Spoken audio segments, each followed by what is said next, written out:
So we're coming upon the end of another week, and I wanted to look at the latest in the Marilyn Manson controversy.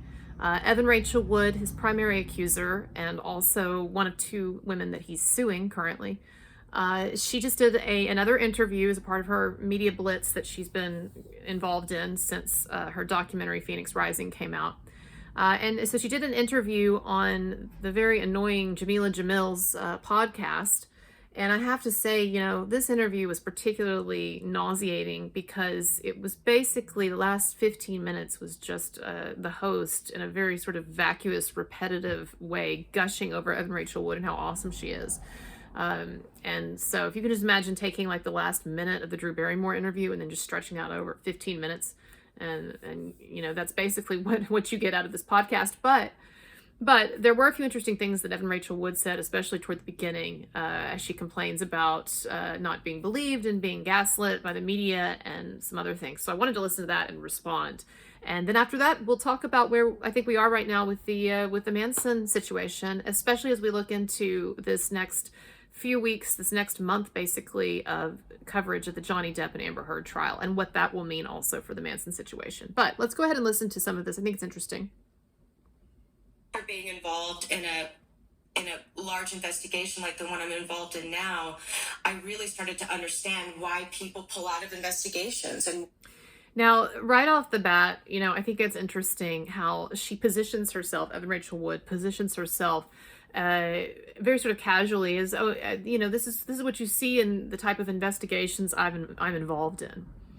She's really very invested still, and you see this evidently in the documentary, but she's very invested still in having everyone think that, Manson is just on the verge of being arrested, that there's this huge investigation, and that right now, the cops are going through all of this evidence that they found against him, and the FBI is like poring over, evidence and their interviews that they did with Evan Rachel Wood, those interviews that we saw in Phoenix Rising. That looked totally unstaged, right? And that there was no way that the FBI would allow to be filmed as is presented in Phoenix Rising. But anyway, so she would have us believe that behind the scenes, like there's all of this activity going on, and the authorities are just on the verge of arresting Marilyn Manson. And of course, at the center of it is Evan Rachel Wood. She's in the middle of this investigation. It almost sounds like, she's constantly being called by the FBI and the cops and to advise them, and this is what's going on, or this is where that evidence is. It's just kind of amusing, especially in view of the fact that likely at this point, the only serious investigation that the authorities are conducting is probably an investigation about Evan Rachel Wood and Ilma Gore, her girlfriend and co-conspirator, fabricating a false FBI letter from a false document purporting to be from an FBI agent, and all the other things that they're accused of. So anyway. Victims recount their statements and why they go forward and then pull back, because, man, it's no joke having to go through the things that have happened to you in excruciating detail, questions you've never been asked, and to have to go back there over and over and over again, to be publicly gaslit, on a large scale or even a small scale. It's very, very re-traumatizing. I mean, I sit here knowing I'm not lying, knowing I'm telling the truth, but people make you feel crazy. And so I have to sit there and meditate and go through the things that have happened to me and go, did this happen to you? Yes. Did this happen? Yes. Did this happen? Yes. And I go through the details and I replay them in my head just so nobody can take my truth away from me, because they try. So she says, nobody can take my truth away from me. It's very interesting. She talks about being gaslit by the public. And I think that if anyone is being gaslit at this point by the media and by the larger public perception, I think it's actually Marilyn Manson. She acts like she's having to bear up under all of these attacks. I mean, really, to be honest with you, the extent of it is people like me making YouTube videos in which we ask, I think, entirely appropriate questions and point out all of the flaws and the fallacies in her charges, her arguments, and those of the accusers. Not to mention the stuff that's in Marilyn Manson's lawsuit, right?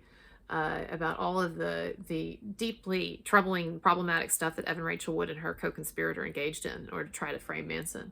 So, you know, I understand that she thinks that's gas, that is the public, that's people like me, and some other Manson defenders and supporters online, that we're gaslighting her. But in fact, you know, that's really just a kind of another projection on her part. I guess that she believes that when someone comes forward with allegations, or when a group of women come forward with allegations, that they're just supposed to automatically be believed. And, you know, as I've talked about before on my show, there's a reason why our culture, traditionally speaking, values the presumption of innocence.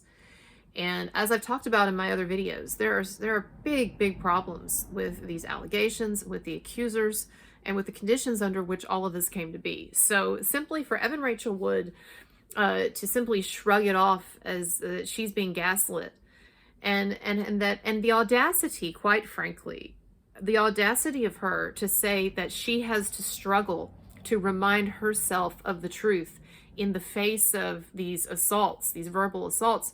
I'm sorry, but her truth is the truth that is being promoted by the mainstream media.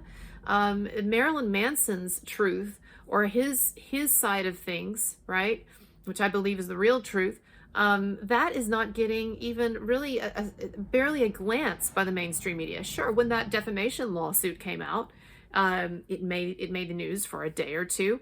But generally, it was with a kind of the attitude was with a kind of a skepticism, like, oh, he's saying this, but she's saying this, and it was almost, you know, a lot of media outlets almost treated it as if Marilyn Manson was doing something dangerous and something wrong and something immoral to even file this lawsuit, to even fight this. The attitude being that when a woman accuses you of something, I guess whether you believe that you did it or not, or whether you have evidence that support yourself or not, you should just lay down and just let your life be destroyed for the sake of feminism or Me Too or Believe All Women.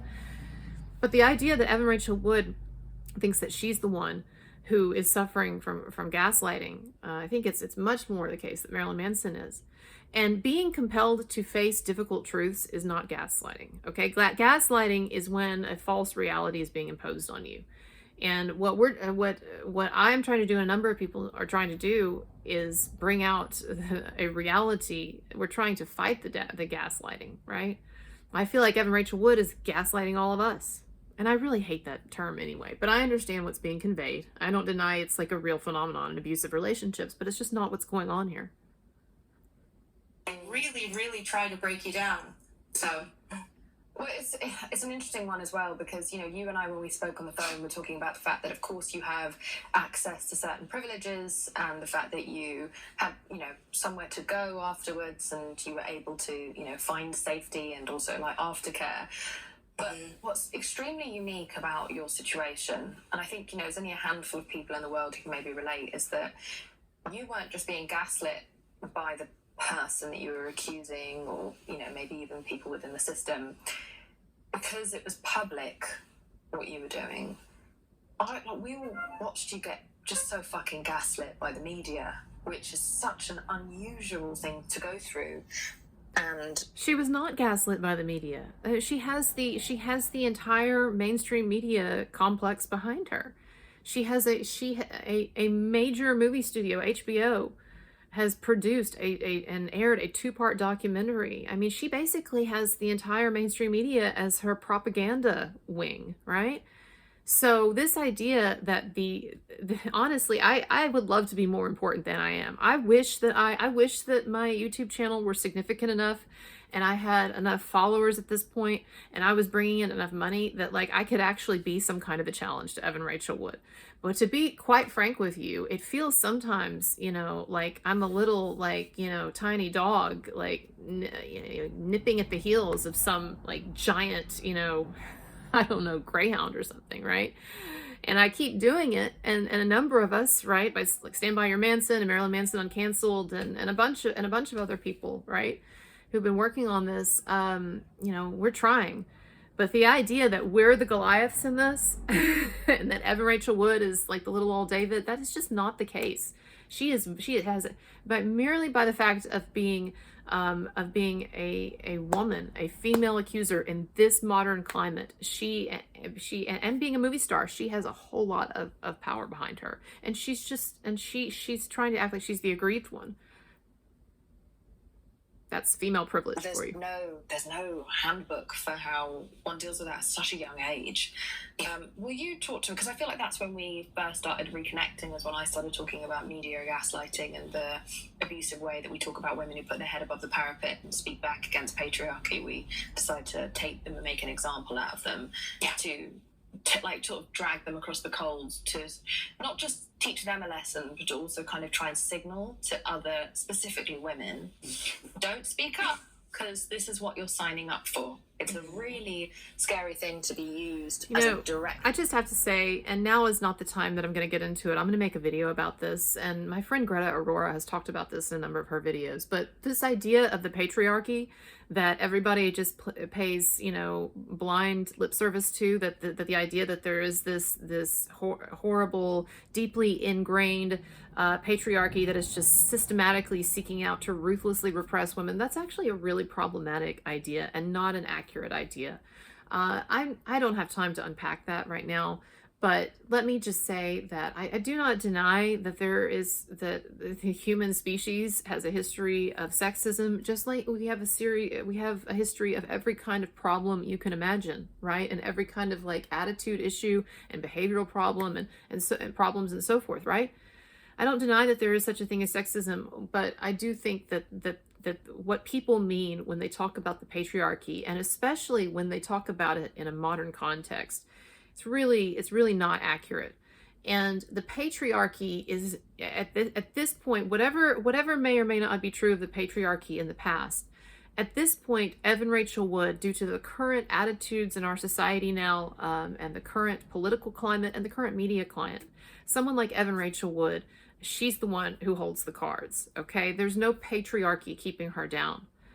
And you know, even the history of the patriarchy, this idea that men have just as a whole, men and society have just sought out of malice to just ruthlessly repress women.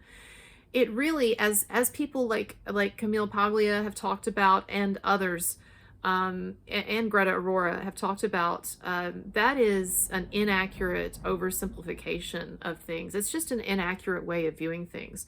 For most of human history, men and women together have been engaged in a brutal fight for survival. I mean brutal in that they were fighting against nature and they were fighting against big conditions. And so, you know, it made sense for a lot of human history to have a kind of a natural division of labor at times, that we view now as a kind of a patriarchal sexism, you know, forcing women into certain roles. That's not how a lot of those women would have even felt.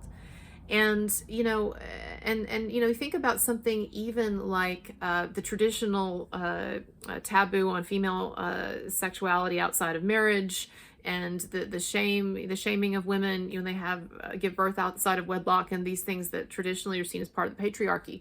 Well, I understand where those attitudes can be problematic, and I'm certainly glad that we've moved beyond this for the most part, right? But at the same time, you have to understand that for most of human history, there was no DNA test to determine paternity, and there was no like real safety net, okay? It wasn't, and so if a woman had a baby out of wedlock, then that was going to be a great burden to her for a long time, right? And so in some ways, some of these taboos that we see as just being a result of like a sexist patriarchy actually are rooted in like the brutal conditions of human life. When two people have sex, traditionally speaking, especially before modern birth control and before the modern welfare state and et cetera, when two people have sex, there's one person that can come away from that with the much, much more severe and serious consequences.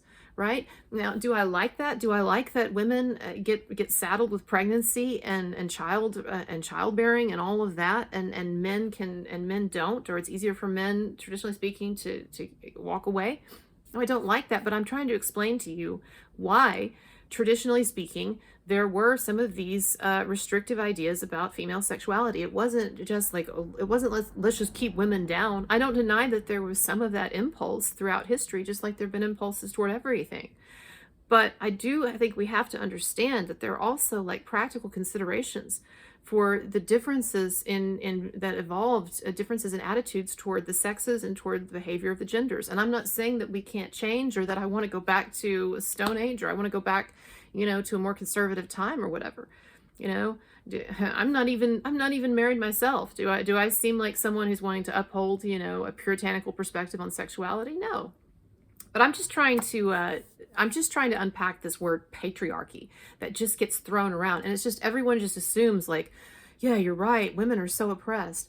Well, men are oppressed in a lot of ways too, and we just don't think about it as much. Why, people have pointed this out. Look at all the men who are staying behind in Ukraine to fight. And it's just everyone just understands, right? Protect women and children get out, and men stay and fight. Men have traditionally, 99% of the people, the soldiers at least, who die in wars. Now I know there's a lot of civilian, deaths and so forth, but I'm just trying to say, like, life ain't been easy for most men throughout history either. Again, I want to repeat that throughout history, and I'm not the first person or the only one to say this, throughout history, the vast majority of most people's time and energy and focus was spent just trying to stay alive. We are living in the top 1% of human history now. Like, those of us who are living in modern conditions, we are like 0.000001, top 0.0001% of humans that have ever lived.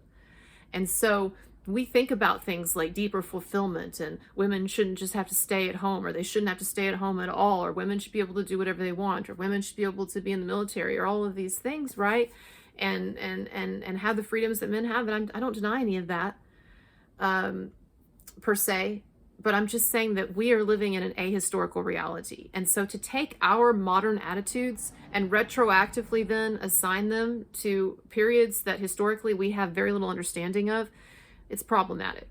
And it's especially problematic, and I'm about to get back to the point, but it's especially problematic today to pretend that women like Evan Rachel Wood or the other accusers are at a disadvantage in this media Me Too game, because they are not, and the situation has changed. And Marilyn Manson has very much been the one who's been on the run since this thing started, metaphorically speaking. Now, with the lawsuit, I think things are going to start shifting, but no.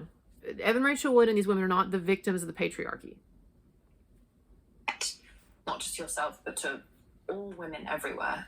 Can you talk to me a bit about what your experience was when this whole thing came to light?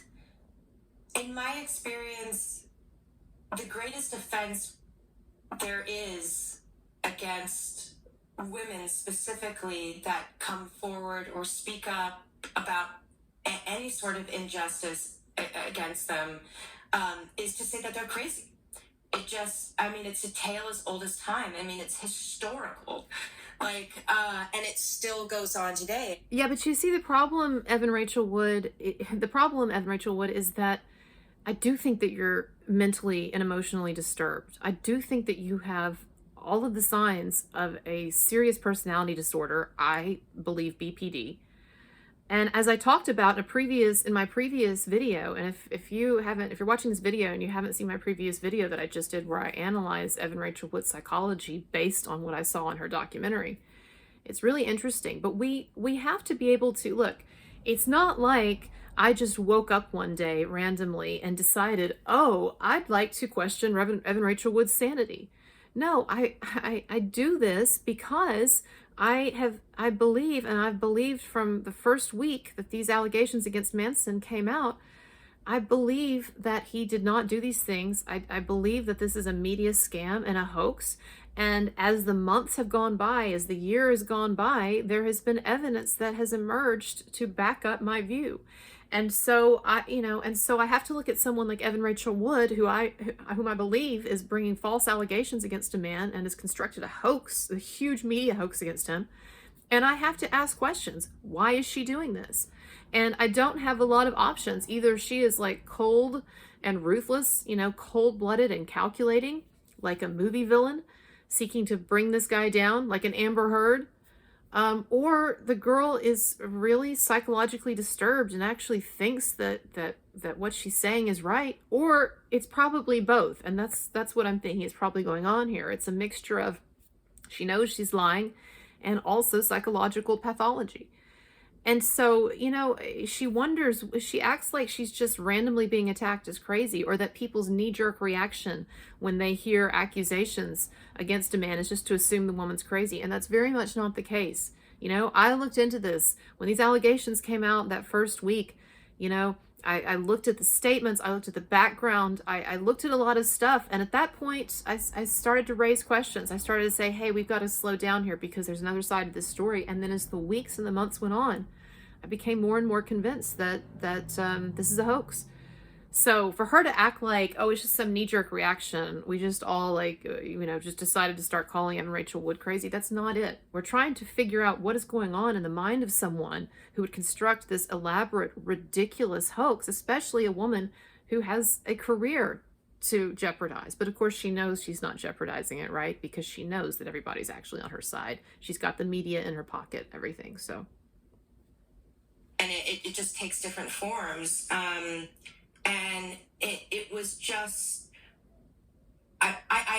social media for me is clearly a double-edged sword for a number of reasons. But I could notice the trends and the patterns very clearly on something like Twitter, because you can... She does concede here. She kind of has to chuckle and concede that social media is a double-edged sword for her, because guess who has been wielding the sword of social media a lot? Evan and the other accusers have been pounding the drums on this Marilyn Manson thing.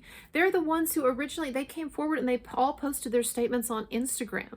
They've been bullying the man in public now on Instagram, on Twitter, and in the media, in this whole round of interviews that Evan Rachel Wood has done, this media blitz that she and Esme Bianco earlier on, and Ashley Walters, and Ashley Lindsay Morgan Smithline, blah, blah, blah, however many names she has. They've all been pounding the drums. They've been the ones who have been bullying him. They've been the ones who've been out front on social media. And what they don't like is that everybody just didn't lay down and take it. That actually some of us asked some questions and didn't like the answers that we were seeing and started to promote this other idea, right?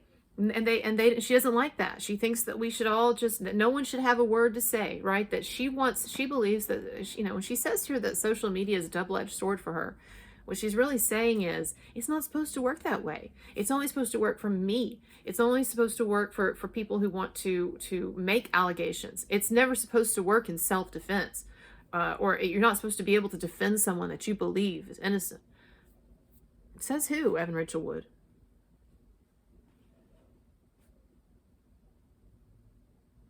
Uh-oh. Of course I have to reset it now. And she's not getting any actual questions from the host either. I'll at least give this to Good Morning America and The View, that they at least tried to briefly raise some objections or to raise Marilyn Manson's lawsuit in this. But, this host is just falling all over herself, gushing. Okay, I'm going to go back to where we were in this interview here. Give me a moment. And of course, there were so many ads in this too. I didn't love that. To sort of drag them across the coals to not just teach them a lesson, but also kind of try and signal to other, specifically women, don't.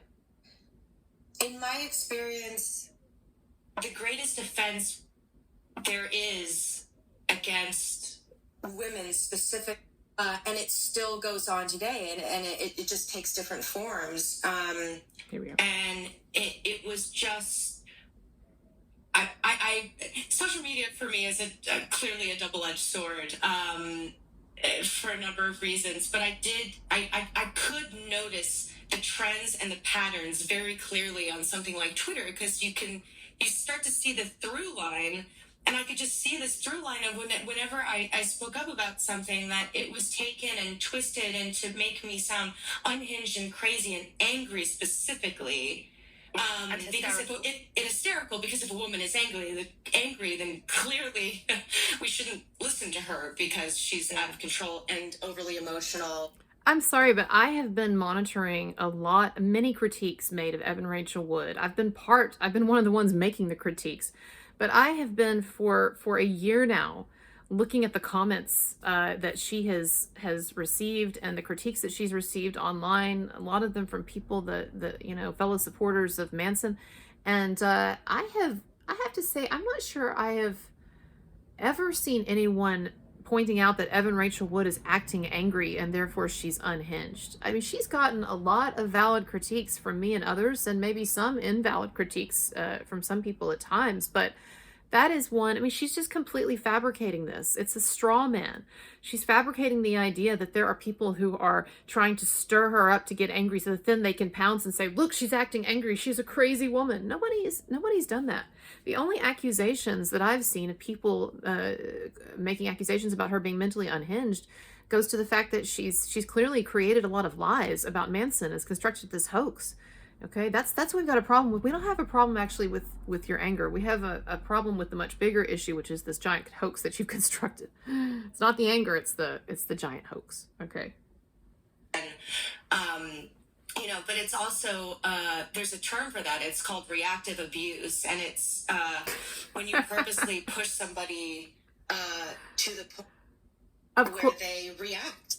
Of course there's a term for that, because there's an entire new lexicon now in these modern Me Too, you know, victim feminism movements. There's a whole new lexicon, you know, coercive control, which they talk about in a little while, of course, which means that even if you're not physically raped or physically forced or forced through threat of violence to do something, that you can, even if you're just pressured into it, like if the guy has a lot of money and you don't have a lot of money and you agree to have sex with him, or you let him have sex with you without voicing any objection, then that's basically rape. It's coercive control. I'm sorry, I don't buy that. And I've watched these episodes of Secrets of Playboy about Hugh Hefner lately, and I am just really amazed at what passes for rape now. Like the way that the definition of rape and sexual assault has been expanded beyond all recognition to now cover someone being in a financially superior position to you, having sex with you, the sex that you don't object to, sex that you allow to happen. You know, it's wow. Or that, you know, and you see some of these women that hung out with Hefner. I remember watching the reality shows, you know, a decade or so ago. And I remember, you know, that they were very happy, or were happy to appear to be happy, participating in all this when it meant media and a possible career fulfillment and money and all of that. And only in hindsight now, you know, when we're 10, 15 years down the road, you know, and 50 pounds heavier or whatever, now we have a problem with it. Come on. Strongly against the, you know, the injustice, or against the abuse, or against the violation, and they if they aren't prepared, have a big reaction, and then you can go, oh my god, look at how they're reacting, look at how crazy they are, all I said was this, I didn't look at them, you know. And it's part of the manipulation, and it's I've just never heard that fucking term before. Reactive abuse. Yeah. You get somebody to give you a big reaction so that you can say that they're not. I've never heard that term before. Reactive abuse. It's all the rage. It's all the new thing. Everybody's talking about it. No, look, I understand the perspective of people who watch my show and they don't understand where my snarky attitude and my hostility comes from. And this came up the other day in a conversation with someone who's only recently seen just a few of my recent shows. And they didn't understand where some of this hostility and some of this sarcasm that I expressed toward Evan Rachel Wood and the other accusers comes from. And I have to say, you know, you have to go back and look at the trajectory of my shows, because when I first started out, you know, those first couple of weeks, I was saying that I wasn't sure, but that I just saw some problems with the official narrative and with the way things were unfolding. And we've got to be open-minded. We've got to keep the presumption of innocence in mind and all that. You know, so I was much more undecided in my thinking in those first couple of weeks. But what happened is, over the months and over the past year, as more and more has come to light, I become more and more convinced that this is a hoax. And so, of course, I'm angry with these women. Does it not make, and of course I'm sarcastic. I think that they have hijacked feminism and Me Too and the media for their own purposes. And I think that what they're doing is not good for real victims. And I think it's certainly not good for the men and women whose lives that they're hurting. And so I don't know why I'm supposed to not be upset, why we're not supposed to think this is a problem, and why I can't be sarcastic. I think that it is entirely appropriate to ridicule that which is ridiculous, and I will continue to ridicule it as long as I continue to find it ridiculous, and it is. And no, I'm not trying to get a reaction out of Evan Rachel Wood by making these videos. She seems to be the one often who's trying to get a reaction. And you know, and the thing is, like, she would have us believe, as I said at the beginning of this video, that she's an integral part of this investigation that's just, you know, that's just about to take down Manson, you know, just wait. Well, in fact, you know, she's the one who's basically been bullying the LAPD, the LASD, and the district attorney's office in Los Angeles, trying to bully them into acting on a case that they have to know at this point is bunk, is BS. And she's out there on Instagram saying, please call now, call them and demand action on the Brian Warner case. You know, demand to know why there's not been action. So you look at Evan Rachel Wood, you're out there pounding the drums against an innocent man, and I'm going to continue to point that out. So anyway, from here, I think the podcast, honestly, it just gets really boring and just honestly like insufferable. And so I'm not going to play anymore, but I wanted to respond to what was said there about the gaslighting and some of these other things that I think are kind of interesting. So what do I have coming up in the upcoming weeks? It's going to be really, really busy. So I am going to try to cover very regularly the Johnny Depp and Amber Heard situation. You know, we've got this trial that starts is next week and is going to last, I believe, into May, right? We'll get the verdict in early May. Anyway, so I'm going to be on that. I'm going to try to put out videos every single day talking about the day's events. And, you know, I'm not a big operation, so there's no way I'm going to be able to compete with some of the other YouTube channels, and not to mention Court TV. But I do have my own, I'd like to think, unique twist on things, especially with some of the psychological analysis that I bring in and so forth. And so what I'm going to try to do each day is provide my own little take on what's going on with the trial. And I'm sure there's going to be juicy stuff to talk about, right? And of course, trying to pound the drums myself for Johnny Depp's innocence. And then also I'm going to continue to talk about developments in the Marilyn Manson case. So right now, as I understand it from my lawyer friend, Andrea, we are in a period of waiting for the subpoenas to be served to Evan Rachel Wood and to Ilma Gore for the Marilyn Manson defamation lawsuit. And then after those subpoenas are served, they have 30 days to respond. So it'll be interesting to see how they respond. And I'm going to be on top of all the developments and any other media appearances that Miss Wood deigns to grace us with. I will be looking at those and responding to those as well. So, and like I said, I've got a huge interview coming up in defense of Marilyn Manson. It's a huge interview that's going to really blow the lid off one of the main allegations that Evan Rachel Wood makes in Phoenix Rising, in the documentary that she just did. One of the main allegations she makes against Manson, and the interview that I have coming out this coming Friday, is going to blow the lid off of that, I think. So I'm working hard. I appreciate your support.